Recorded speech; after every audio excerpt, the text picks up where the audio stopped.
Assalamualaikum warahmatullahi wabarakatuh. Perkenalkan, nama saya Muhammad Fikri Rizky Rahman dengan NIM 202410102097 dari kelas Data Mining B. Di sini saya akan mempresentasikan hasil pekerjaan saya mengenai modul praktikum 6 tentang K-means clustering. Nah, di sini sudah terdapat soalnya, yang dimana terdapat soal 1 sampai 6 dengan kombinasi-kombinasi yang diminta pada modul. Seperti tugas nomor 16 ini kita lakukan dengan kombinasi sepal dengan sepal dengan petal width, lalu sepal width dengan petal width, dan petal length dengan petal width. Yang dimana dataset yang kita gunakan kali ini adalah dataset iris. Nah, di sini saya sudah membuat codingannya. Di sini pertama hal yang kita harus lakukan adalah kita import terlebih dahulu modul-modul yang kita perlukan. Nah, di sini saya memerlukan K-means untuk membuat clustering nantinya, lalu saya membutuhkan library dari Pandas juga, lalu kita perlukan min-max scaler untuk mentransform nilai dari masing-masing atribut, lalu di sini saya import juga pyplot, dan saya panggil juga matplotlib inline. Nah, di sini pertama kita panggil dulu read_csv dari file iris.csv. Kita baca terlebih dahulu file iris.csv-nya. Lalu kita jadikan data frame. Jika dijalankan, maka dia akan tampil seperti ini. Nah, dia akan tampil data dari iris.csv yang sudah dijadikan data frame. Seperti itu.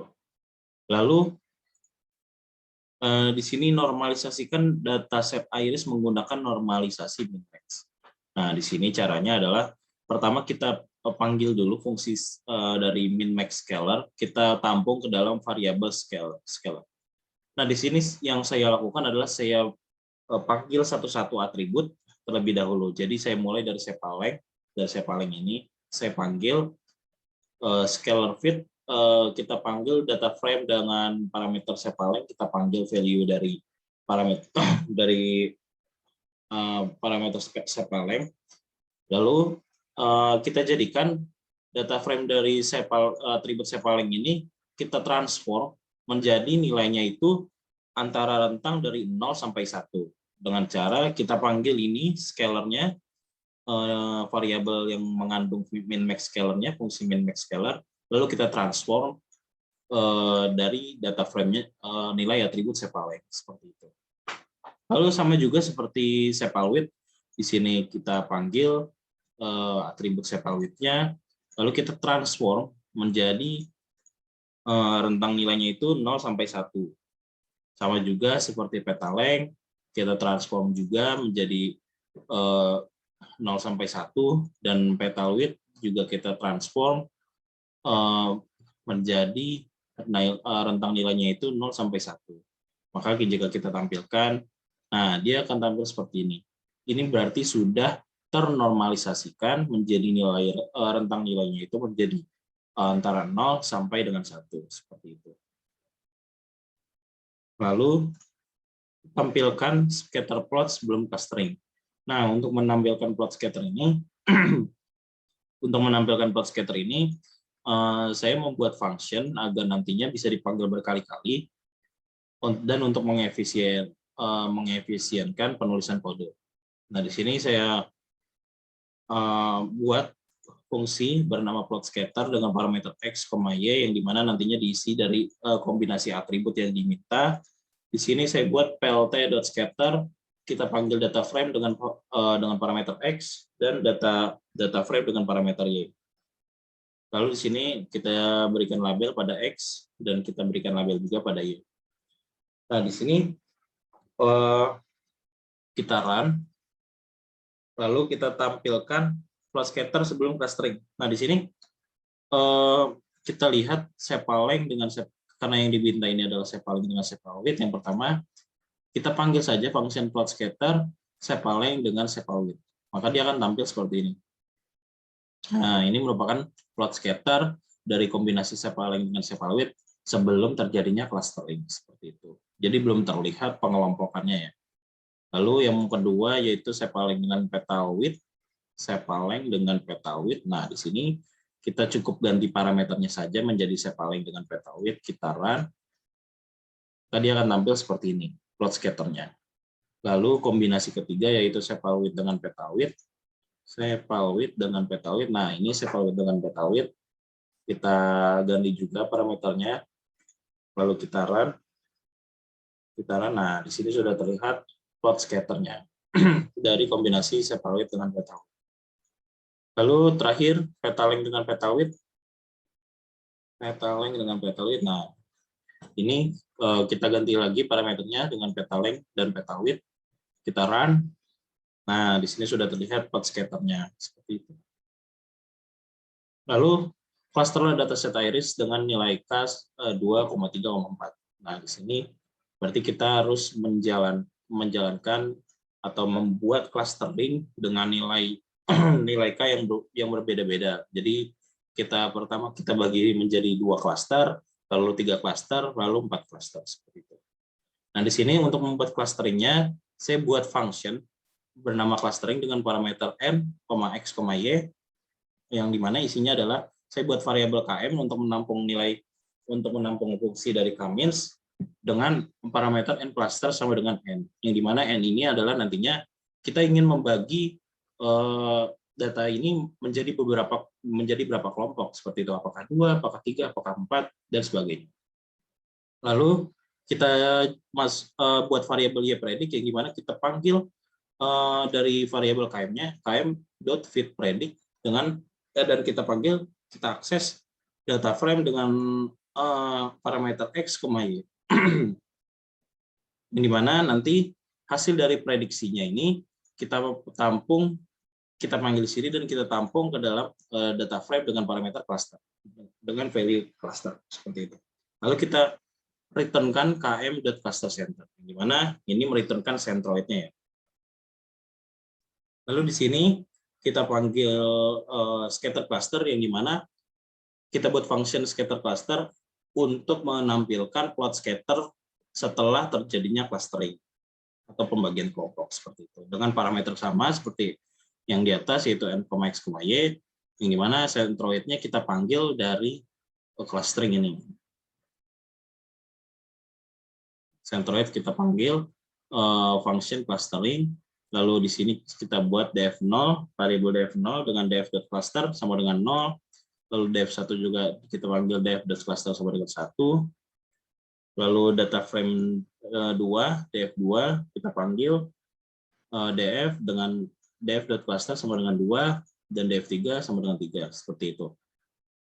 Lalu di sini kita tampilkan plot scatternya, df0 dengan parameter x dan df0 dengan parameter y, dan warnanya itu red, colornya red, dan kita berikan label cluster ke 1. Lalu sama juga seperti sebelumnya dengan df0 ini, kita tampilkan plot scatter untuk df1 dengan colornya green, cluster, dan kita berikan label cluster kedua. Lalu di sini kita tampilkan plot scatter dari df2 dengan warna biru dengan label cluster ketiga. Lalu kita tampilkan juga df3 dengan color yellow dengan inisiasi y, huruf y, lalu labelnya itu cluster keempat seperti itu. Dan di sini kita juga tampilkan centroidnya, kita panggil centroidnya dengan memanggil value dari indeks ke 0 dan indeks ke 1 dan kita berikan warna purple dan markernya itu bintang dengan label centroid. Kita tampilkan X label, Y label, lalu legendnya. Legend ini untuk menampilkan keterangannya. Nah, jika sudah, maka kita panggil scatter clusternya. Scatter clusternya kita panggil dengan parameter. Nah, ini 2 ini n. Kita ingin membagi menjadi berapa kelompok? Karena pertama yang diminta adalah 2, yaitu jadi kita bagi menjadi 2 kelompok terlebih dahulu. Dengan kombinasi yang pertama yaitu tadi sepal length dengan sepal width. Nah, ini jadi sepal length dengan sepal width. X-nya sepal length, sepal width-nya itu Y. Kita jalankan, maka dia akan tampil seperti ini. Dia akan membagi ke dalam 2 kelompok seperti itu. yang dimana merah itu menjelaskan klaster ke-1 dan hijau itu menjelaskan klaster kedua, seperti itu. Dan untuk membaginya menjadi 3 kelompok, kita cukup panggil lagi saja fungsinya scatter underscore cluster. Kita ubah nilai n-nya 3, yang dimana nantinya dia akan membagi menjadi 3 kelompok, 3 cluster.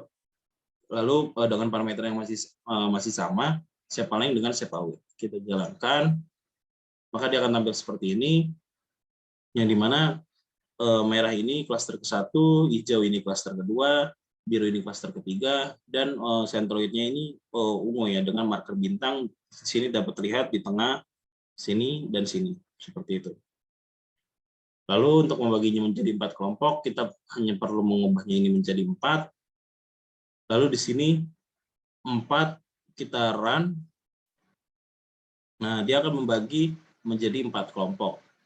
Ini mana untuk warna merah ini klaster ke-1, hijau ini klaster kedua, biru ini klaster ketiga, 4 ini klaster keempat, dan ungu ini klaster sentroid. Ungu dengan marker bintang ini sentroid. Ini, dan ini. Seperti itu. Lalu untuk kombinasi selanjutnya sama, yaitu kombinasi kedua yaitu separating dengan petal width. Separating dengan petal width itu sama, yaitu 2 juga. Kita mulai dari 2 dengan parameter kita ubah sekarang menjadi separating dengan petal width.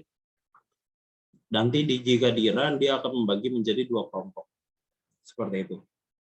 Lalu di sini 3 menjadi 3 kelompok. Di sini 4 menjadi 4 kelompok. Seperti itu. Lalu untuk kombinasi selanjutnya yaitu sepal width dengan petal width. Di sini 2 kita bagi menjadi 2 kelompok terlebih dahulu, dan parameternya kita ganti dengan kombinasi ketiga yaitu sepal width dengan petal width. Jika kita run, maka dia akan tampil dan terbagi menjadi 2 kelompok, seperti itu. Jadi di sini hijau klaster kedua dan merah klaster ke-1. Dan di sini 3 kita akan bagi menjadi 3 kelompok dengan parameter yang masih sama, hanya kita ubah saja banyaknya pembagian kelompoknya, banyaknya clustering menjadi 3. Nah, di sini sudah dapat terlihat 3 kelompok, lalu di sini 4 juga jika kita run, maka dia akan membagi menjadi 4 kelompok, seperti itu. Lalu untuk kombinasi terakhir yaitu petaling dengan petal width. Nah, di sini sudah terlihat jika kita membaginya menjadi 2 kelompok, dia akan terlihat seperti ini. Lalu membaginya dengan 3 kelompok menjadi seperti ini. Terdapat 3 kelompok dengan warna yang berbeda-beda untuk merepresentasikan bahwa itu terdapat pada kelompok yang berbeda, terpisah. Lalu di sini membaginya menjadi 4 kelompok. Di sini menjadi 4 warna dan terlihat pengelompokannya, di mana di sini adalah merah untuk klaster ke-1, hijau untuk klaster kedua, biru klaster ketiga, kuning klaster keempat, seperti itu.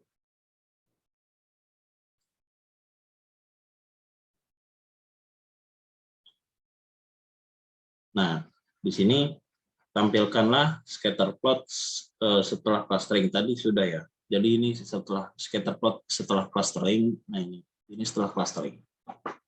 Lalu analisalah perbandingan scatter plot sebelum clustering dan setelah clustering. Oke, di sini dapat terlihat ya. Misal kita tinjau dari plot scatter pertama, ini sebelum clustering.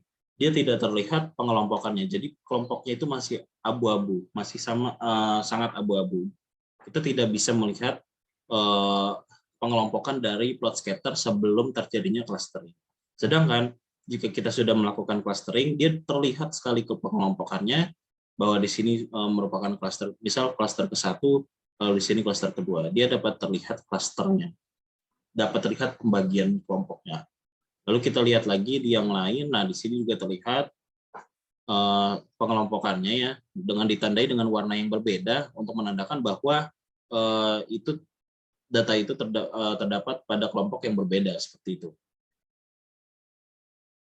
Jadi perbedaannya adalah jika belum dilakukan clustering, dia masih bersifat abu-abu atau tidak jelas pengelompokannya, seperti itu. Lalu tentukan manakah K terbaik jika dilakukan analisa secara visual. Nah, di sini menurut saya K yang terbaik adalah nilai K sama dengan 2. Mengapa? Karena di sini dapat terlihat bahwa dengan nilai K sama dengan 2, atau kelompoknya itu kita bagi berdasarkan 2 kelompok, maka dia pengelompokannya itu terlihat lebih jelas, tidak campur-campur seperti itu. Jika terlihat di sini, ini dua kelompok. Nah, ini sangat jelas sekali ya untuk pembagian kelompoknya. Lalu kita tinjau dari plot scatter lain. Nah, ini juga jelas sekali, dia tidak campur-campur. Kelihatan bahwa dia ini adalah K terbaik. Jadi lebih terpisah seperti itu, lebih terlihat pengelompokannya. Lalu kita lihat lagi, nah seperti ini juga bagus, dia tidak bercampur pengelompokannya.